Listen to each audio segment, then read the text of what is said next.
অথবা 2000 সাল থেকে আনুষ্ঠানিকভাবে আন্তর্জাতিক আদিবাসী দিবস পালন করে আসছি। প্রতি বছরই কোনো না কোনো জায়গায় হয়তো আমরা এই দিবসটি পালন করি,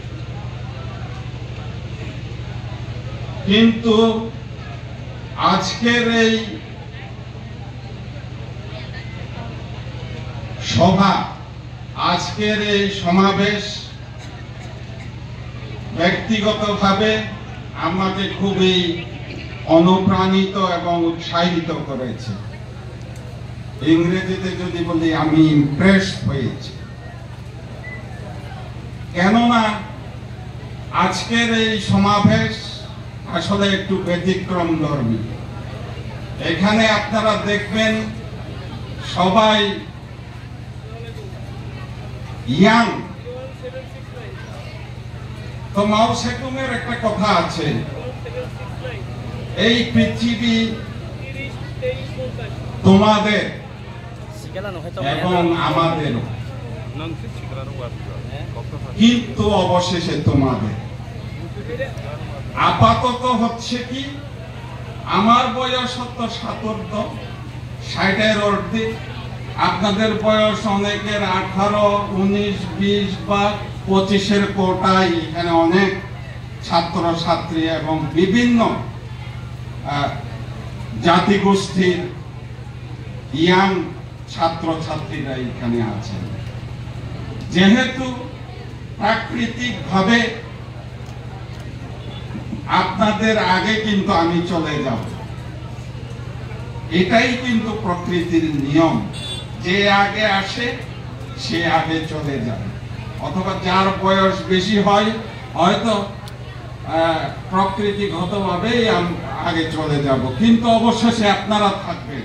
এই কথা বলার অর্থ এই, আজকের এই তাৎপর্যপূর্ণ দিনে আপনারা ব্যানারে লেখা দেখতেছেন যে আন্তর্জাতিক, আজকে 9 আগস্ট আন্তর্জাতিক আদিবাসী দিবস।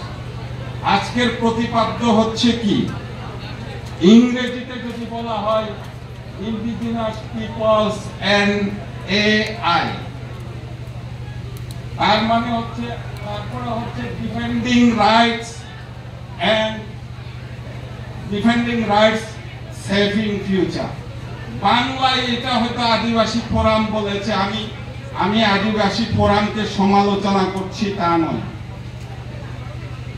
আমার মতে হচ্ছে আমরা এখনো, এটাই জাতিসংঘ কর্তৃক প্রতি বছরেই হয়তো ঠিক করে দেওয়া হয়।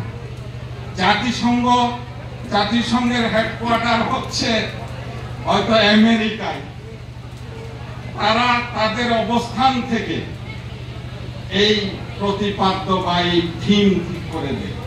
আজকের এই দিনে নিজেকে একজন ইন্ডিজিনাস যদি ইংরেজিতে বলি, বাংলায় হয়তো সেটার রূপান্তর ঘটিয়ে আদিবাসী। তো আদিবাসী সাধারণ অর্থে বাংলায় যদি বলা হয়, আদিবাসী মানে কি, আদি মানে কি, মানে এই কি বলে, আগে যারা, মানে আদি বাসিন্দা। বাসী মানে বাসিন্দা, আসলে ইন্ডিজিনাস সেই অর্থে নয়। আমাদেরকে বুঝতে হবে আদিবাসী মানে আদিবাসিন্দা নয়। আমি এর আগেও খাগড়াছড়ি সরকারি উচ্চ বিদ্যালয়ের পাহাড়ি ছাত্র পরিষদের প্রতিষ্ঠা বার্ষিকীতে আমি বলেছিলাম যে আমরা ওই যে আলেকজান্ডারের সেনাপতির নাম শুনেছি, বলে যে সেলুকাস। উনি যখন ভারত উপমহাদেশ জয় করতে আসলেন, এই দেশের মানুষ, এই দেশের সংস্কৃতি, এই দেশের লোকজন দেখে, জনগণ দেখে তিনি বললেন, সত্যি সেলুকাস, কি বিচিত্র এই দেশ। আমি বলতে চাচ্ছি আমাদের মধ্যেও এই যে আদিবাসী দিয়ে অনেক বিভ্রান্তি, অনেক ধরনের অপপ্রচার কিন্তু করা হয়, সেই জিনিসটা আমাদেরকে বুঝতে হবে। আমাদের মধ্যেও যারা জাত বিরোধী বলবো, যারা কুলাঙ্গার, এমন কিছু মানুষ তারা ব্যাখ্যা দেয় কি আদিবাসী বলতে আদিম, মানে ওই যে বলে না, আপনারা জানেন আমেরিকার আদিবাসী হচ্ছে রেড ইন্ডিয়ানরা। তারা, আমি মাপ চেয়ে বলছি, তারা হয়তো পোশাক পরিধান করে না। একটা পর্যায়ে এখনো আপনি যদি অ্যামাজনের জঙ্গলে যান, সেরকম হয়তো অর্ধ পরিহিত কাপড় চোপড় এরকম লোক আপনারা পাবেন, যারা বর্বর বা আদিম সেই অর্থে। তো আমাদেরই জাতিগোষ্ঠীর একটি অংশ রাজনৈতিক কারণে আদিবাসীর বিরোধিতা করে। এরকম আদিবাসী না হলে নাকি আদিম, বর্বর, অসভ্য। আদিবাসী মানে সেরকম নয়, তাইলে এটা রাজনৈতিক কারণে তারা অপব্যাখ্যা দিচ্ছে, এই জিনিসটাও আমাদের বুঝতে হবে। আর একটা গ্রুপ আজকে কারা কট্টর সাম্প্রদায়িক, এখানে যারা জন্ম জাতীয়তাবাদকে বিশ্বাস করে না, এই আদিবাসীদের স্বীকৃতি পাক, অধিকার পাক, এটা বিশ্বাস করে না, এরকম সাম্প্রদায়িক উগ্র বাঙালি একটি সংগঠন, ভুইফোর সংগঠন বলবো। তারা বলে আমরা নাকি লাওস থেকে এসেছি, আমরা নাকি কম্বোডিয়া থেকে এসেছি। আপনি কোত্থেকে এসেছেন?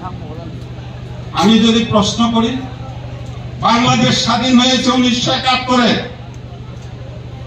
ভারত পাকিস্তান স্বাধীন হয়েছে কবে? 47-এ। আমরা পাকিস্তান থেকে স্বাধীন হলাম 71-এ। তো লাওস, কম্বোডিয়ার কথা বলছে। আমি যদি 2 প্রজন্ম বা 3 প্রজন্ম বা 4 প্রজন্ম আগে যাই, এখানে তো কোনো টেরিটরি ছিল না, বর্ডারই ছিল না এইখানে।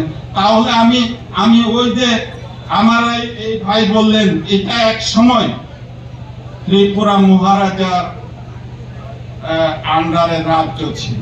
তাহলে যদি সেরকম কোন ভৌগোলিক কোন সীমানা যদি না থাকে, একটা দেশই যদি হয়, কেন আমরা ভারত পাকিস্তান পাক ভারত মহাদেশ একসাথে ছিলাম না? 1957-তে পলাশির যুদ্ধে সিরাজদৌল্লার পতনের পরে ইস্ট ইন্ডিয়া কোম্পানি তথা কৌশলে এই ব্রিটিশ এই পাক ভারত উপমহাদেশকে তারা এই পাক ভারত উপমহাদেশকে কবজা করেনি। তাহলে তার মানে 200 বছরের কাছাকাছি, 47-এ চলে গেল, তার মানে 190 বছর আমাদেরকে শাসন করেছে। তখন আমরা কি বলবো?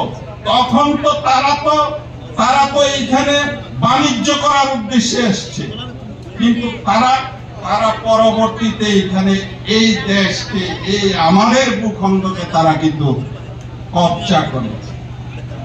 এইটা, এই ইতিহাস আমাদেরকে বুঝতে হবে।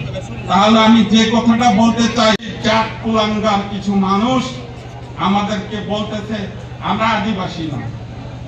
আমরা আদিবাসী হচ্ছে নাকি আমরা অসভ্য, বর্বর, উলঙ্গ, মানে আমরা সেই অর্থেই ব্যবহৃত হয়। আরে একটা কথা আছে না, বিড়াল কালো আর সাদার কোনো প্রশ্ন নাই। কথাটা হচ্ছে সে ইঁদুর ধরে কিনা। কালো বিড়াল হলে হয়তো দেখতে একটু খারাপ দেখা যায়, কিন্তু আমার ইঁদুর তো সে ধরে।